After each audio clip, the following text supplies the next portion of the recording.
again. I don't know which pile to exactly start from, but I guess we're going to start with this one. So first up, we have Star Wars Ewok Adventures. This is a double feature of two made-for-TV films of the Star Wars Ewoks. You know, back when Ewoks were seen as a sort of cute, marketable character for the little children, and they could market them and make money off of them, which is kind of what they did. This is the two films that they made under the Ewok Adventures name, Caravan of Courage and The Battle for Endor. I haven't seen any of them, but from what I can tell, they're not bad. You know, spin-off films of this nature can be pretty hit or miss. You know, we got, what do you say? You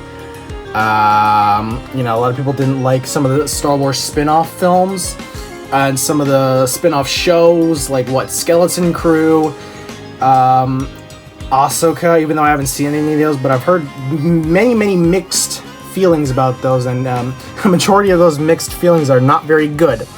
But I'm excited to see these. I'm excited to see where they took the Ewoks from. I didn't really hate the Ewoks as much as a lot of other people did. I just thought they were pretty cute and funny.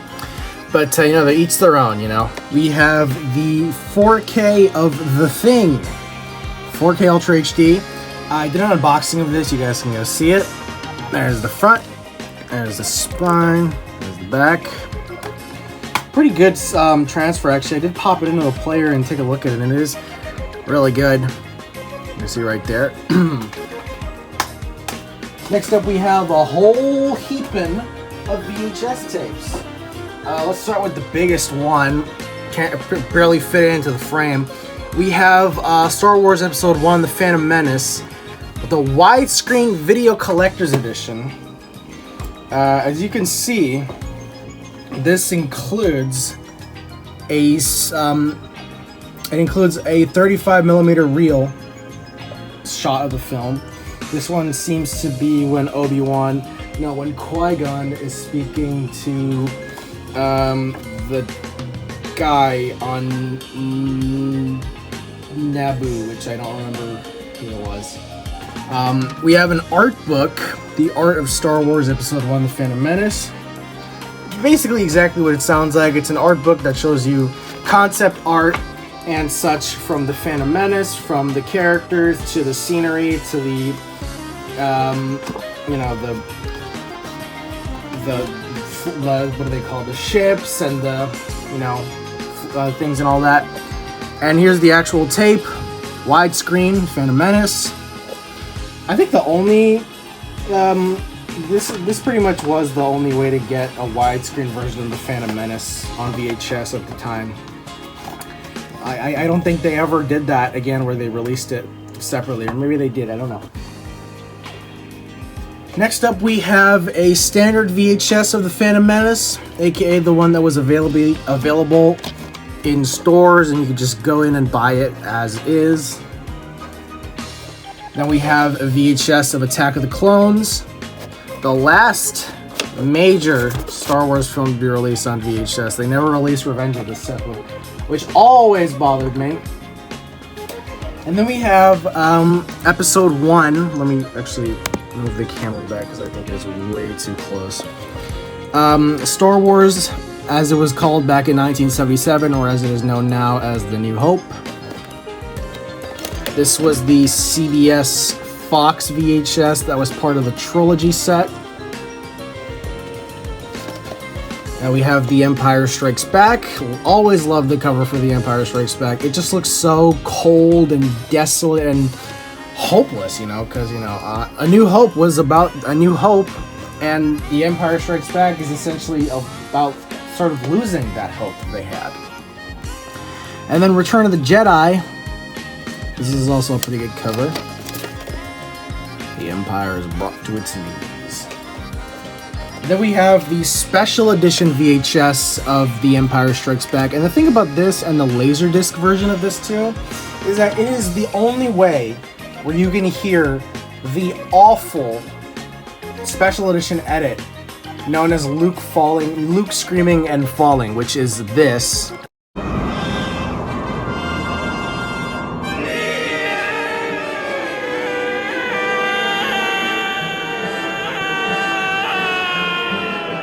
Absolutely abhorrent perhaps one of, if not the worst change of the entire special edition trilogy. Like, everyone talks about Vader yelling no, everyone talks about Jedi rocks, all the CGI added to New Hope and all that, but Luke screaming no, or just Luke screaming in general as he falls down, completely ruins the purpose of why he fell. He fell not by accident, he fell because he let go, because he'd rather die than join Vader in the dark side. But them editing him to scream, and with the Emperor's scream no less from Return of the Jedi, makes it sound like he fell on accident, even though he very, very, very clearly did it on purpose. He quite literally planned it out, staring at Vader and then letting go. But for some reason, George added that scream. But then, in all the subsequent DVDs, Blu-rays, 4Ks, everything else, VHS, the scream was removed, thankfully. Could you imagine if that was one of the things they kept forever? But yeah, that and this VHS and the Laserdisc are the only two ways that you could possibly hear that scream whilst watching the film, which is just absolute trash. Next up, we have The Empire Strikes Back. This is the 1995 VHS. This was part of the set that was advertised to be the final original, or the final official release of the original trilogy before, they released the special editions on VHS and in theaters again. So yeah, sort of a mark between, the golden era of the original Star Wars trilogy, sort of the era where everything was changed and sort of ruined some parts. And finally, we have Return of the Jedi. Again, part of the same 1995 THX Faces trilogy, because they got the faces on the front cover. Again, the last way you could see Return of the Jedi, Empire Strikes Back, and A New Hope in the original format. So very nice to own. Very, very neat, cool history. And also, the Gout DVDs are what these are sourced from, although the Gout DVDs are mostly sourced from the Laserdisc, but the Laserdisc and the VHS are basically the same thing. Just gonna get some lighting here because I do think it is pretty dark. Next up, we have Persepolis. This is an animated film based on the comic/graphic novel of the same name, written by Marjane Satrapi. Satrapi. I do believe she passed away recently, so, rest in peace. She made a very good story. And from that came a very great animated film. Basically, it's about a little girl growing up in the Iran Revolution, and she's going through the tones of puberty whilst growing up in such an environment. Pretty cool. You will never have seen anything quite like this. Not really, because it actually has a very unique yet really, really great animation style that I really love, and they really did do a good job translating the graphic novel into a film. Yeah, pretty cool. Alright, next up we have something from Unearthed Animation, or Unearthed Films. We got The Old Man Movie.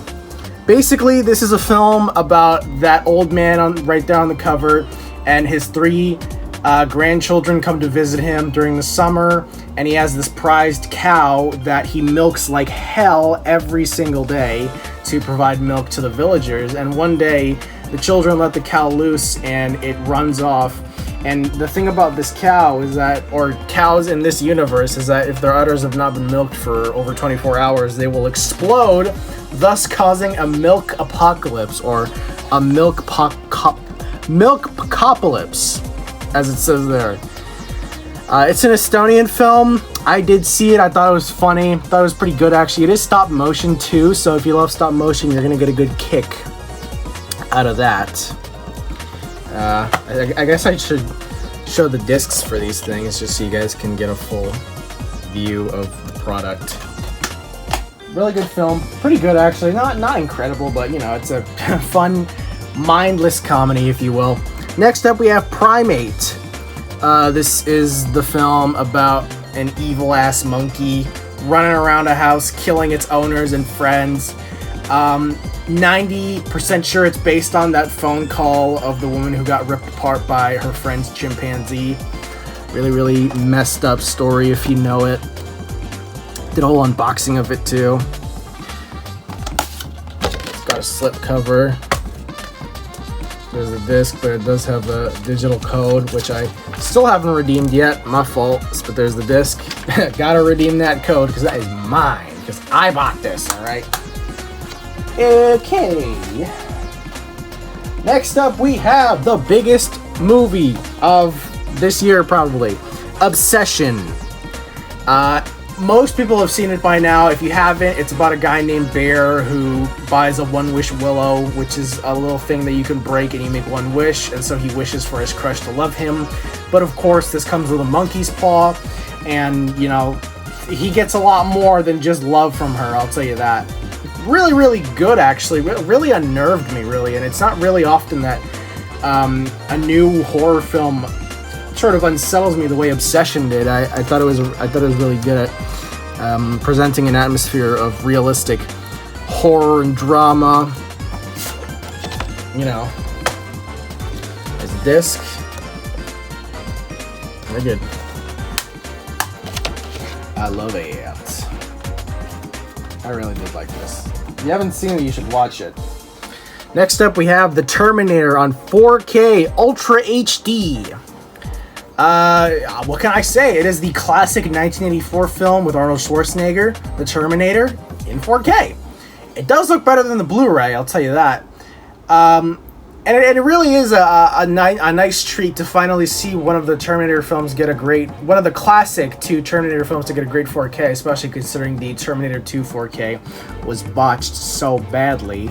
So, you know, thank you, who put this thing out? MGM, for finally putting out a good-ass 4K of the Terminator.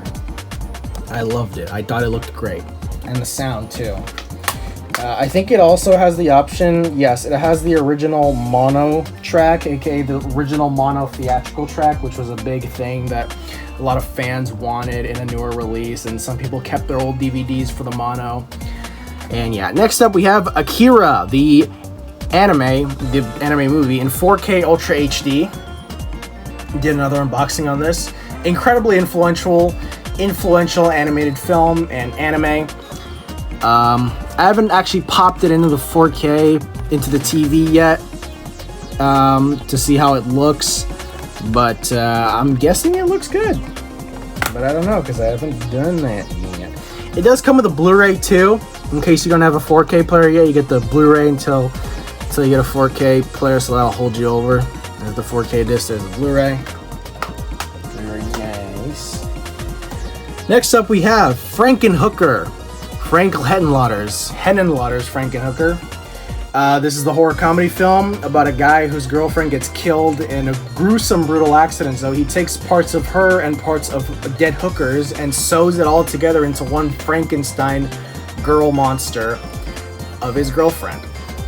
Very funny, very cool, raunchy, kind of sort of sexual 80s or 1990 actually. So this was at the beginning of the 90s. You know, cheesy B-movie horror films, one of the best ones actually. I thought it was pretty funny and really good. There's the disc, and there's a insert for Synapse Films' 2025 catalog. Synapse Films is very good. Speaking of, we have Evil Dead Trap, also put out by Synapse Films in the Asian Cult Cinema Collection. This is a classic Japanese horror film. Nothing to do with Evil Dead, it's just a coincidence. I haven't actually seen it yet, but it's one of those films that a lot of people consider disturbing. It's actually on the Unearthed Films collection catalog, but I got the Synapse Films version just, you know, because cheaper. You know, Unearthed Films can be kind of expensive sometimes, so sometimes you settle for the second best. There's an insert, and there's the disc. Next up, we have a boot box from, what are they called? Sloppy Seconds. So Sloppy Seconds is the production company that does bootleg, sort of fan-made, secondhand copies of obscure films. They did, this one is for The Green Elephant and Mare's Tale. I mostly got this for The Green Elephant, but Mare's Tale is actually pretty good. They did the Star Wars original theatrical cuts on Blu-ray.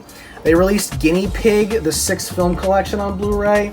They released a ton of stuff. They do VHS tapes too. They do DVDs. They do all kinds of stuff. Not much to see on the back. The disc is handmade, so you see Sloppy Second Sales and Bootbox 35 written in Sharpie. You know, very, very, very, very homemade. All right, next up we have, I actually have 2 copies of this, but this one is the one I didn't show in the video that I did. This is the original Star Wars trilogy, the 2006 Gout DVD, which is the original. This is the original trilogy. We have A New Hope. I'll show the discs for those in a second. The Empire Strikes Back. And Return of the Jedi. And like I mentioned about the original video that I did on the Gout DVDs, is that on the bonus discs for all of these, it includes the original theatrical cut of all of these films, which means the original theatrical cuts that were screened in theaters. Only they were sourced from the Laserdisc, so they don't look good nowadays, especially on HD TVs. They look really bad, actually. But I thought they looked fine. I mean, popping them into my PS3 and using the zoom in feature and the enhancing, the thing where it like lowers the resolution of the film but also scales the quality up. I don't know how that works exactly, but they don't actually look too bad on my HD TV or on my 4K TV. They look pretty passable, you know, but a lot of people don't like that, so they get the 77 4K, 80 and 83 4K things to sort of better the quality. This is the one I showed in the video that I made. These ones are region 2, so as you can see on the down there, this little symbol that Western or like American and Canadian DVDs don't have. But yeah, really cool. Oh, trying to close it. All right, next up we have Rogue One, A Star Wars Story. I saw this one yesterday. I was really good, actually. I liked it. It started off a bit slow, you know, but later on it started feeling like classic Star Wars. Like, yeah, I can tell the story is in between Revenge of the Sith and A New Hope. It really does feel like classic Star Wars towards the end. It is really good, actually. And seeing Darth Vader again in action was just a real treat. And, you know, just hearing the voice of James Earl Jones is just, you know, beautiful. Really good. Disney Movie Rewards, I don't use that, so you guys can have that. I don't care. Now we have another copy of The Empire Strikes Back from the Gout DVD thing. Literally just the same thing. There's the disc, the 2 discs, there's a little insert. Yeah. Next up we have the Star Wars 4K Ultra HD trilogy. Here's A New Hope. I did an unboxing of these, so if you guys want to see that, you can.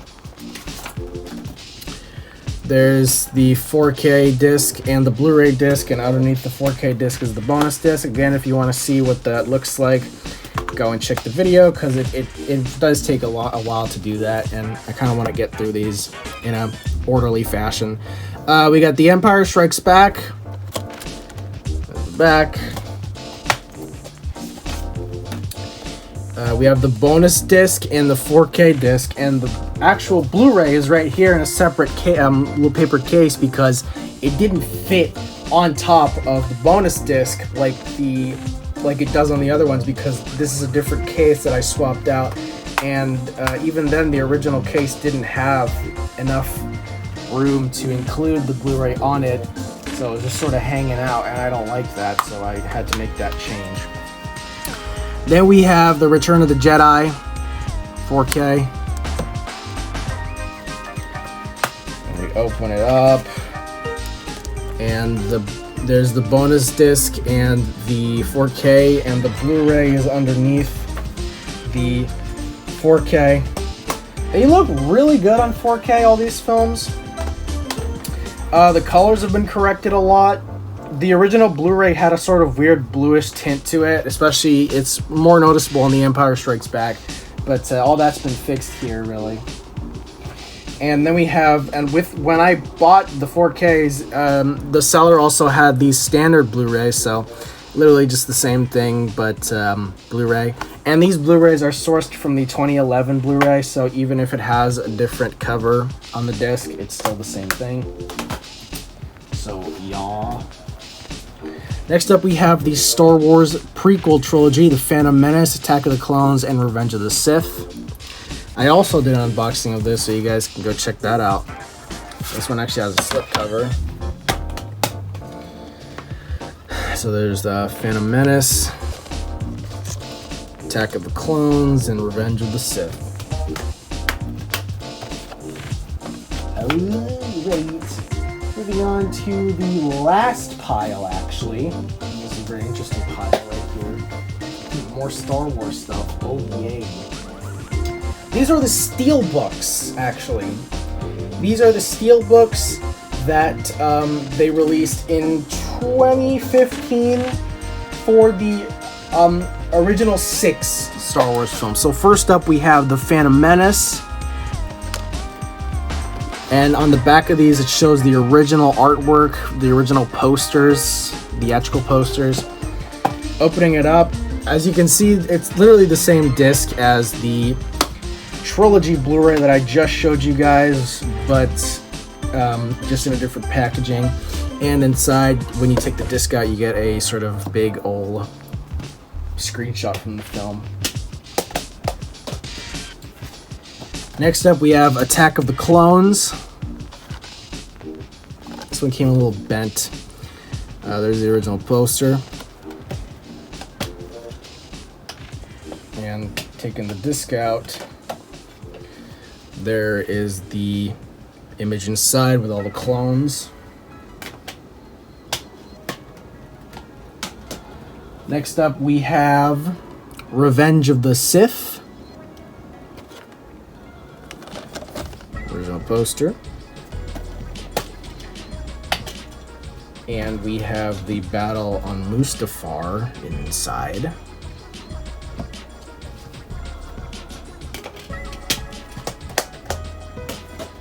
Next up, moving on to the original trilogy, we have A New Hope.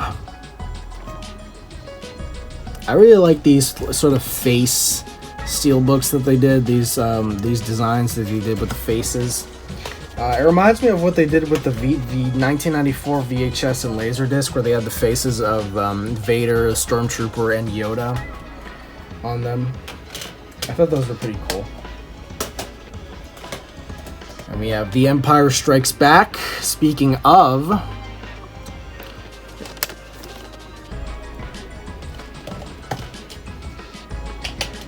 taking the disc out, there's the AT-ATs on Hoth. Naturally so. And finally, since they used Yoda for Attack of the Clones, they used the Emperor for Return of the Jedi, which, you know, naturally so, he's the villain of that film. They really did just have villains everywhere on these things, except for Attack of the Clones, which was just Yoda. Which I understand, because, you know, the final lightsaber scene in Attack of the Clones is sort of kind of the highlight of the film, even though the entire thing is not good at all. But if they wanted to keep up the villain streak, they should have added Count Dooku on Attack of the Clones. I do think so. Or they could have added one of the battle droids, you know?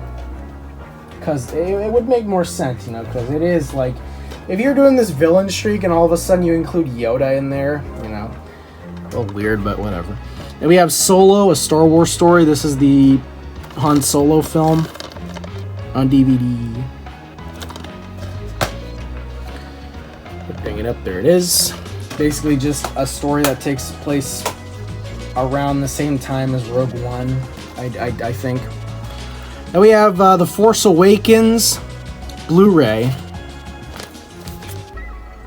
like I've been saying in the past few videos, I haven't seen the prequel, or I mean the sequel trilogy yet, but I will be doing that soon. Don't worry, I will eventually get to that.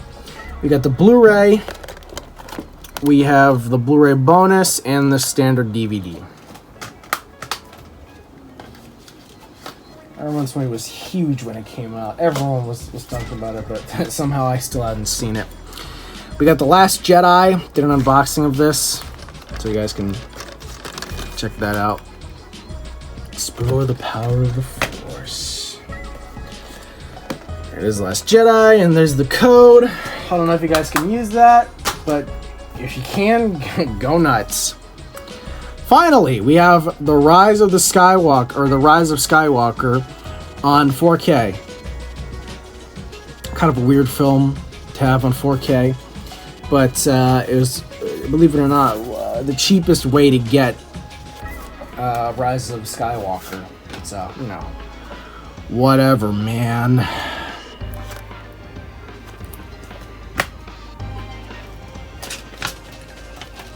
There's the Blu-ray and the 4K Ultra HD, and underneath that is the Blu-ray bonus. Yes. Blu-ray bonus. And that's pretty much it. That's it for today, folks. That was mail day. I hope you guys enjoyed that.